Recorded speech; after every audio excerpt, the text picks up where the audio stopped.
창세기 16장 1절에서 6절까지만 보고 그 다음에 창세기 17장 1절만 보겠습니다. 창세기 16장 1절에서 6절까지 보고 17장 1절만 보도록 하겠습니다. 자, 제가 1절 먼저 읽겠습니다. 아브라함의 아내 사레는 아이를 낳지 못했습니다. 사라에게는 하갈이라고 하는 이집트인 여종이 있었습니다.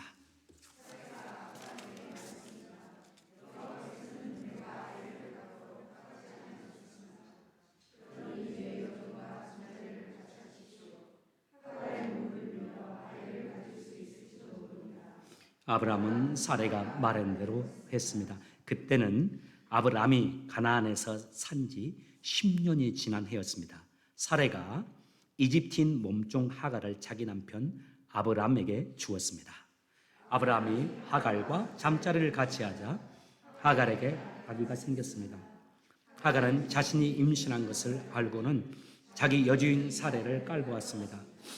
그러자 사레가 아브라함에게 말했습니다. 내가 이 고통을 겪는 것은 당신 때문입니다.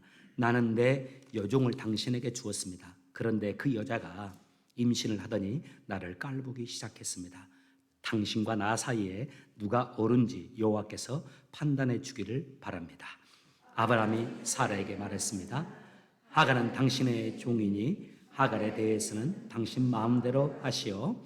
사라가 하갈을 못 살게 구자 하갈은 집에서 도망쳤습니다. 자, 17장으로 이동하겠습니다. 17장 1절 다 같이 읽겠습니다. 시작.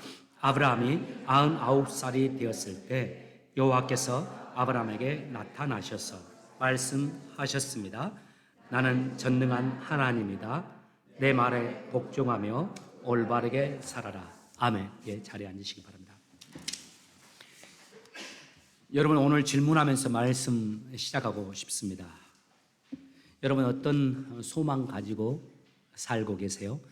어떤 비전, 어떤 기도 제목을 가지고 지금까지 살아오셨고 지금을 보내고 계십니까? 여러분 인생에 어떤 계획을, 어떤 청산진을 가지고 있는지, 그리고 그것을 이루기 위해서 어떻게 노력하고 있는지를 묻고 싶어요. 오늘부터 11월 한 달은 그 질문에 대한 답이 되는 말씀들을 함께 나누려고 한 2달 전부터 준비를 했습니다. 오늘 첫 번째 말씀을 함께 나눠요. 그 질문과 더불어서 여러분께 먼저 축복을 해드리고 싶습니다. 여러분 마음속에 가지고 있는 그 꿈, 하나님의 인도하심 속에서 아름답게 적절하게 이루어지는 축복이 여러분에게 함께하기를 예수 이름으로 축복합니다. 그런데 더불어서 축복하고 싶은 거, 여러분이 가지고 있는 그 꿈, 그 비전들, 주님의 비전이길 바랍니다. 여러분의 꿈만이 아니라 주님이 여러분을 보았을 때 여러분을 향해서 품고 있는 그 꿈이길 바라요. 또 여러분이 이루고자 하는 그 생각, 그 목표가 여러분을 향하신 주님의 뜻이길 바랍니다. 그래서 주님의 뜻을 여러분의 뜻으로 품고 그 뜻을 향해서 달려가는 여러분과 제가 되기를 바라는 겁니다. 그래서 그렇게 되면 그 꿈이 이루어졌을 때 주님께서 영광을 받으실 뿐만 아니라 저희에게도 행복한 삶이 펼쳐질 겁니다. 나도 행복하고 다른 사람도 행복할 것입니다. 제가 늘 자주 말씀드리잖아요. 끝이 좋은 인생을 살자고요. 몇 년 좀 좋고 나서 마지막이 불행하면 그거 안 됩니다. 제 목회도 마찬가지입니다. 몇 년 좀 좋고 나서 마지막에 불행해지는 목회, 하나님 앞에 구해요. 하나님, 나 끝이 좋은 목회 될 수 있도록 도와주세요. 우리 교회에서의 나의 목회, 하나님 끝이 좋을 수 있도록, 내 인생의 끝이 좋을 수 있도록 기도합니다. 하나님께 그렇게 기도하는데요, 우리 인생 그렇습니다. 우리가 품고 있는 뜻과 주님이 우리를 향해서 가지고 계시는 그 뜻이 동일할 때, 그리고 그 뜻을 이룰 때 우리가 행복한 거죠. 그런데 주님이 우리를 향해서 가지고 있는 뜻이 아닌 내 욕망을 가지고서 내가 그것을 향해서 달려가면 그것 이룬들 뭐합니까? 그래서 세상에서 돈 많이 벌어서 높아진들 뭐합니까? 지금 저 푸틴이라든가 저 독재자들이 많은 권력과 많은 재산을 가지고 있잖아요. 그거 가진들 뭐합니까? 중요한 것은 작은 집에서 산다 할지라도, 작은 무리 속에서 살아간다 할지라도 나를 향하신 주님의 뜻을 이루는 인생이라면 그 인생이 행복한 겁니다. 그런 인생 되시길, 행복한 인생 되시길, 그리고 여러분 때문에 행복이 유통되어져서 여러분의 가정, 여러분 주변에 있는 사람들이 행복하게 하는 그런 인생 되시기를 다시 한번 주의 이름으로 축복합니다. 그 소망과 비전을 이루기 위해서 오늘 두 가지 열쇠, 두 가지 말씀이 제시되고 있습니다. 첫 번째입니다. 한번 기억했으면 좋겠어요. 절대로 주님보다는 앞서지 말고 사는 겁니다. 주님보다 앞서지 않고 살아가는 겁니다. 내 생각, 내 판단, 내 감정에 따라 선택하고 행하지 않고 철저히 주님의 뜻을 묵상하고 주님의 마음을 생각해보고 주님이 기뻐하는 것이 무엇인지를 판단하고서 그것대로 걸어가는 겁니다. 그렇게 살아가는데 척척척척 일이 잘 되지는 않을 거예요. 어쩌면 좀 더 어려워질 수도 있어요. 그렇게 살아가는데 오히려 내 뜻대로 또 세상의 방식대로 선택하며 살면 일이 더 잘 될 수도 있는데, 또 주변 사람들이 그렇게 살아가는데 나는 주님의 뜻을 선택하고 주님이 원하시는 것대로 살아가려고 할 때 상황이 더 힘들고 어려워질 수도 있습니다. 그리고 답답할 수도 있습니다. 그때에도 우리 그리스도인들은, 하나님의 자녀들은 하나님의 뜻을 묵상하고 하나님이 기뻐하는 것을 생각하면서 하나님이 원하시는 대로 한 걸음 한 걸음 내디디며 살아가는 거예요. 그래서 보니까 스텝이라고 되어 있죠. 스텝, 한 스텝 한 스텝 내 뜻대로 밟지 않고 주님의 뜻에 따라서 걸어가는 겁니다. 저는 이것이 훈련이 되어야 한다고 생각해요. 오늘 본문의 아브라함의 이야기입니다. 아시는 대로 하나님이 아브라함을 축복하셨잖아요. 세상의 가장 아름다운 자로 축복하셨어요. 세상 모든 민족이 그와 그의 자손을 통해서 축복을 받는 축복의 통로가 되게 해 주신다고 분명히 약속해 주셨어요. 그리고 그 약속은 온 세상을 구원하실 예수 그리스도께서 이 땅에 그의 후손으로 오심으로 완성이 되었죠. 그래서 아브라함에게 주어진 복을 우리가 뭐라고 합니까? 축복의 통로가 되는 복이라고 말을 해요. 여러 번 이 축복을 말씀해 주셨거든요. 그런데 우리가 아시는 바대로 아브라함에게 이 축복이 이루어지려고 한다면 아브라함에게 필요한 전제 조건이 하나 있습니다. 이 조건이 충족되어야만 아브라함에게 하나님이 말씀해 주신 그 축복이 이루어지고 완성될 수 있어요. 그 필수 조건 뭡니까? 자손입니다. 자식 이렇게 하셨는데 자손, 자식, 특별히 아들이 아브라함에게 탄생해야만 그의 자손을 통해서 온 세상에 축복이 유통되는 일이 일어날 수 있죠. 하나님께서 아브라함에게 75세 때 나타나셔서 하늘의 별과 같이 땅의 모래알 같이 많은 자녀가 너희 후손으로 일어날 거라고 말씀했어요. 그리고 그 후손을 통해서 하나님이 온 세상을 축복해 주리라고 말씀하셨거든요. 그런데 아시죠? 75세 때 아브라함이 그 하나님의 약속을 받았을 때 아브라함에게는 자녀가 한 명도 없는 상태였습니다. 그런데 아브라함이 하나님의 이 약속을 믿었어요.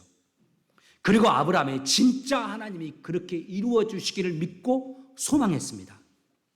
그리고 하나님의 그 약속의 말씀을 믿고 갈대아 우르를 떠났어요. 이건 모험입니다. 그때 나이가 75세였어요. 창세기 12장의 이야기가 그 이야기인데 75세의 이야기만 해도 결코 적지 않은 나이잖아요. 그때 생물학적으로는 어쩌면 아이를 갖기 어려운 75세의 나이였어요. 그래도 아브라함은 하나님의 그 약속의 말씀을 믿고 갈대아 우르를 떠납니다. 그리고 창세기 16장, 아까는 창세기 12장이고요. 창세기 16장이 오늘 본문인데 12장과 16장 사이에 11년의 세월이 흘렀어요. 하나님의 약속의 말씀을 들었을 때는 75세였습니다. 그리고 오늘 본문 16장은 아브라함의 나이가 86세입니다. 11년의 시간이 흘렀어요. 그런데 결과는 어떻습니까? 그 약속이 이루어졌나요? 하나님이 아브라함에게 약속하신 그 아들, 아브라함이 간절히 사모하면서 하나님의 말씀에 순종하며 하나님의 말씀대로 살았어요. 하늘의 별과 같이 땅에 티끌이나 바다의 모래알같이 많은 자손 주겠다고 하셨는데, 티끌이나 별이나 모래와 같은 자손은커녕 아브라함의 대를 잇는 아들 한 사람도 없던 겁니다. 11년의 세월이 지났는데도 분명히 하나님의 약속의 말씀을 믿었고, 분명히 그 하나님의 말씀을 믿고 헌신하고 순종했음에도 불구하고 그 약속이 성취될 미동도 보이지 않는 겁니다. 정반대입니다. 오히려 뭡니까? 자신의 나이가 들어서 자신은 더 늙어갔잖아요. 사례의 나이도 적지 않게 되었습니다. 적어도 상황이 악화되면 되었지 좋아지지는 않을 상황이에요. 그렇게 11년이 흘러서 아브라함의 나이가 86세가 되었습니다. 마치 이와 같습니다. 여러분, 하나님 우리 마음에 내가 주님 위해서 살겠다고 했을 때 하나님이 내게 비전을 주었습니다. 그리고 내가 그 비전을 품고 나를 드리겠다고 약속했습니다. 정말 힘들지만 하나님이 내게 주신 약속의 말씀을 믿고 내가 헌신하면서 나의 삶을 드리며 살았고 힘을 다해서 주의 뜻대로 순종하며 살았습니다. 그런데 하나님이 내게 약속해 주신 그 비전이 이루어지지 않는 겁니다. 1년, 2년, 3년, 4년, 5년, 6년, 10년의 세월이 지났는데도요. 그때 우리가 너무 답답하죠. 길이 열리지 않으니까요. 하나님이 내게 허락해 주지 않으니까요. 분명히 내가 품고 있는 뜻은 선한 뜻이고 하나님이 내게 원하시는 것이라고 판단하고 있는데요. 마치 이와 같은 상황이에요. 그때 아브라함의 아내 사레가 아주 기가 막힌 미용안을 하나 찾아냅니다.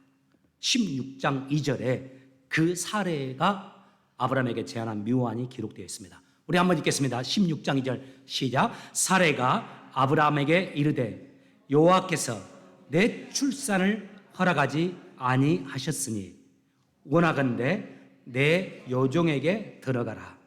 내가 혹 그로 말미암아 자녀를 얻을까 하매 아브라함이 사레의 말을 들으니라.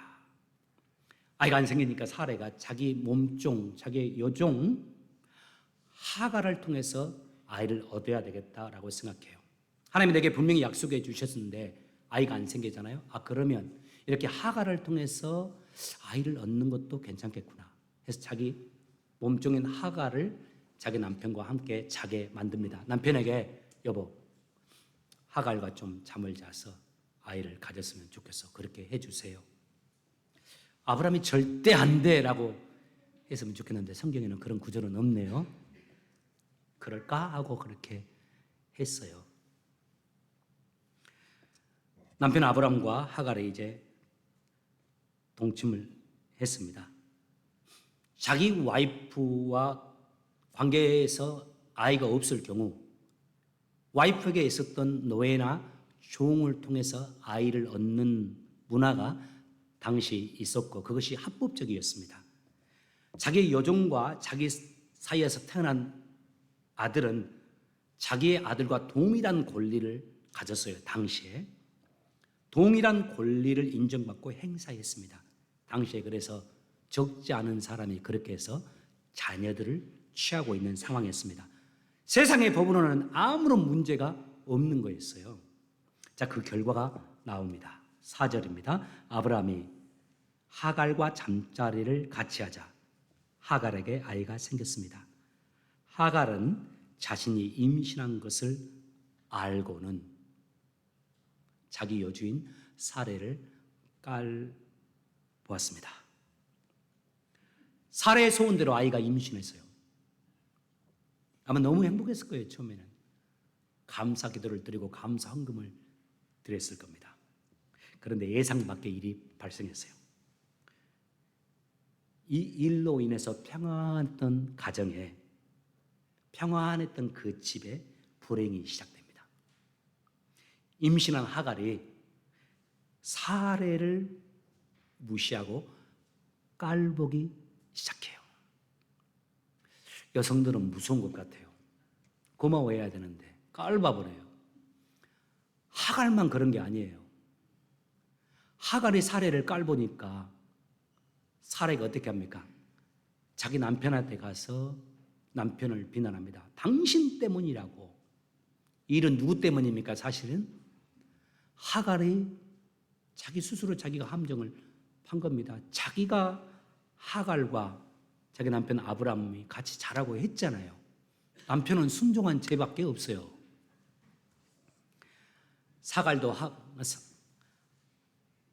사례도 화가 나서 남편을 비난하고 하갈도 임신하지 못한 사례를 깔보기 시작한 겁니다. 여러분 보십시오.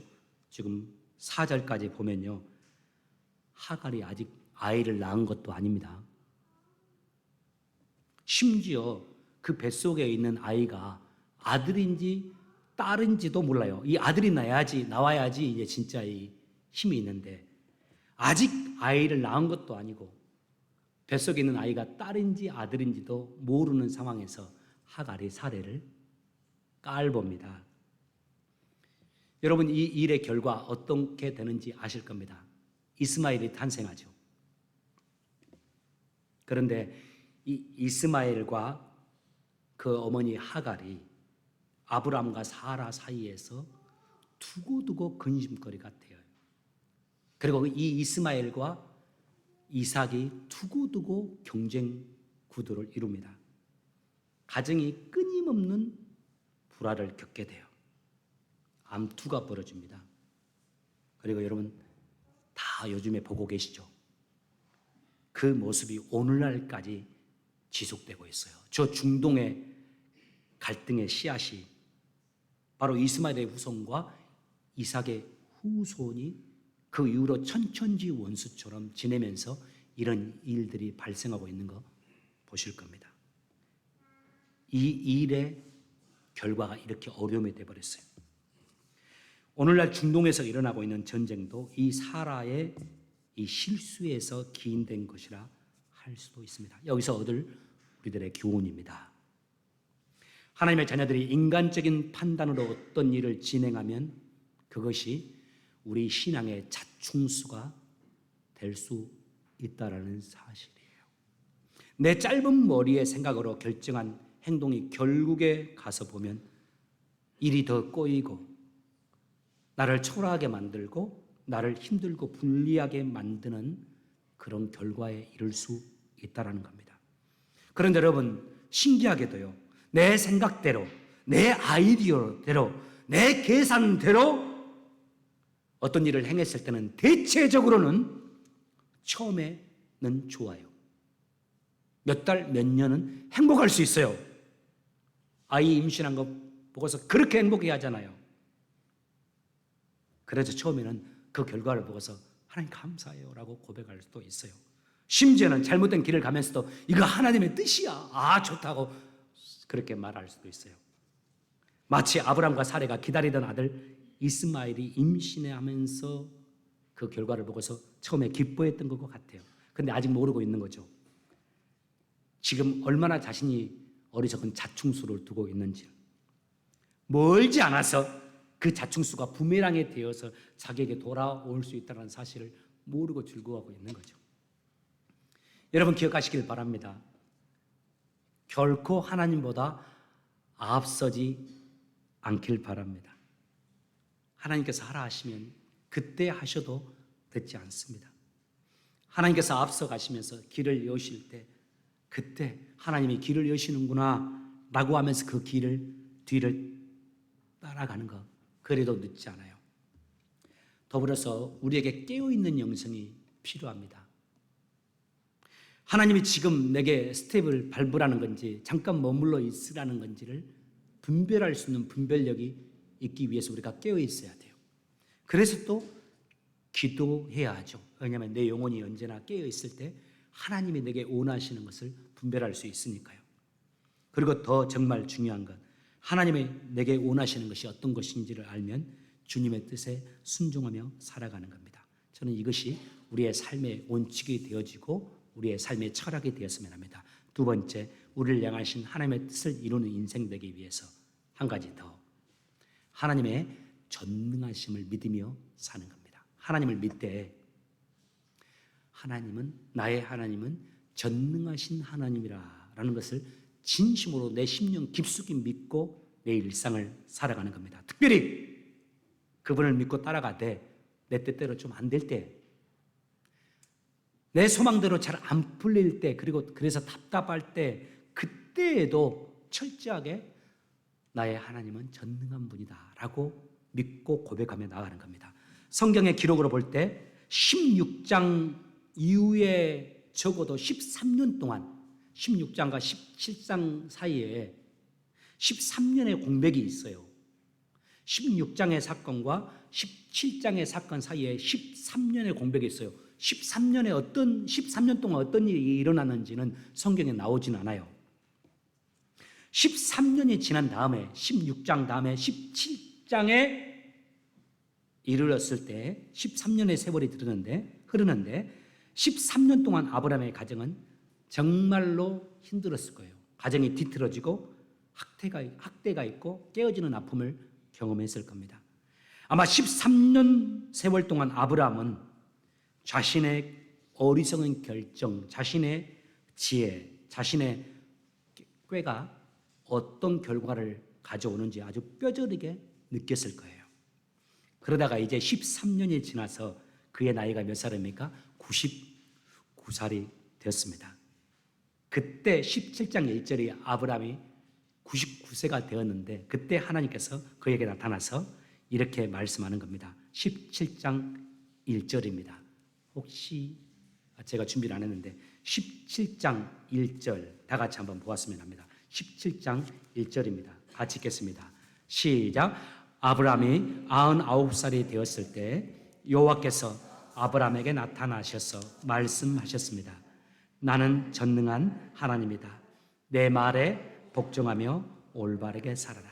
개역개정에서는 나는 전능한 하나님이다. 내 앞에서 완전하게 행하라. 이 부분을 제가 저희 교회 12년 목회하면서 3번을 설교했어요. 성경에 표시해 놓거든요. 3번을 말하고 싶을 만큼 중요한 구절입니다. 여기서 하나님이 먼저 말해요. 아브라함아, 나 전능한 하나님이다. 원래 성경에서 전능한 하나님을 표현할 때 많은 경우에 엘로힘을 사용합니다. 히브리어로 많이 들었을 거예요. 엘로힘. 그래서 무에서 유를 창조할 때에도 엘로힘이라는 단어를 사용해요. 창세기에서도. 그런데 본문에서는 전능한 하나님이다라고 말할 때 엘로힘이 아니라 엘 샤다이를 사용해요. 엘 샤다이, 엘 샤다이 그런 찬양 들어보실 겁니다. 전능한 하나님을 말할 때는 보통 엘로힘을 쓰는데 오늘 본문에서는 하나님이 엘 샤다이로 자신을 소개합니다. 엘 샤다이가 전능하시다라는 뜻과 완전하시다는 뜻이 포함되어 있어요. 오직 하나님만이 하실 수 있다라고 말하면서 하나님의 전능하신 힘을 상징할 때 엘샤다이를 사용하는데, 더불어서 이 엘샤다이는 전능하신 하나님이 우리의 삶 속에 직접 개입하시면서 당신의 뜻을 이루는 상황에서 늘 이 엘샤다이를 사용하고 있어요. 전능하신 하나님이 나의 삶 속에 직접 개입하시면서 당신의 뜻을 이루어 가시는 그 일을 설명할 때, 그 하나님을 설명할 때 성경에서 구약에서 엘 샤다이라고 말합니다. 하나님이 아브라함에게 말하는 겁니다. 아브라함아, 나는 엘 샤다이 하나님이다. 직접 너의 삶 속에 내가 함께 하면서 너의 삶을 인도하고 있음을 믿어라. 하나님이 하신 말씀이죠. 네가 아무리 연약해져도 75살 때 받은 약속이 지금 이루어지지 않아서 많은 세월이 아무런 의미 없이 흐르고 있는 것만 같지만, 그래서 불가능해 보여도 나는 너에게 그 약속을 이루어 줄 것이다.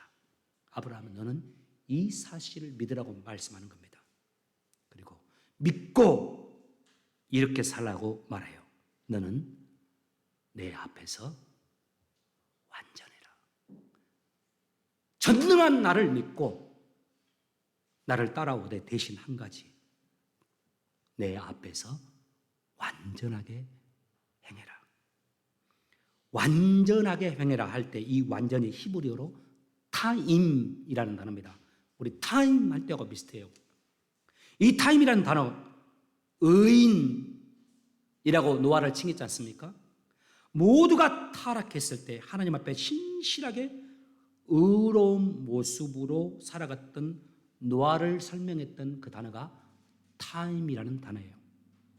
모두가 타락했을 때 하나님 앞에서 홀로 신실하게 서서 의로운 삶을 살기 위해서 노력했던 노아. 완전한 삶이라고는 볼 수 없죠. 노아도 인간이니까. 그렇지만 세상에 동요되지 않고 하나님 뜻대로 하나님만을 믿고 하나님의 뜻대로 살고자 했던 그 아브라함의 모습을 가리킬 때 타임이라는 단어를 썼는데, 하나님께서 아브라함에게 전능한 나를 믿고서 이 타임의 인생, 온전한 인생만 살라고 말합니다. 그렇게 하면 내가 너에게 약속한 그 약속이 이루어질 것이라고 주님께서 다시 한번 확인해 주는 말씀입니다. 여러분 아실 겁니다. 이 말씀을 받은 뒤 1년 후에 그의 약속의 말씀이 이루어지고 이삭이 이 세상에 탄생되어지고 이 세상 이삭을 통해서 세상에 주께로 나오고 은혜를 힘입는 놀라운 역사가 일어납니다. 여러분 말씀 마치며 여러분을 축복합니다. 하나님의 뜻을 잘 분별할 수 있는 여러분 되시기를 예수 이름으로 축복합니다. 그리고 여러분, 엘사다의 하나님께서 여러분과 함께 하실 겁니다. 그 하나님을 믿고 담대하게 그리고 의롭게 살아가시는 여러분 되시기를 주 이름으로 축복합니다. 성찬 가운데로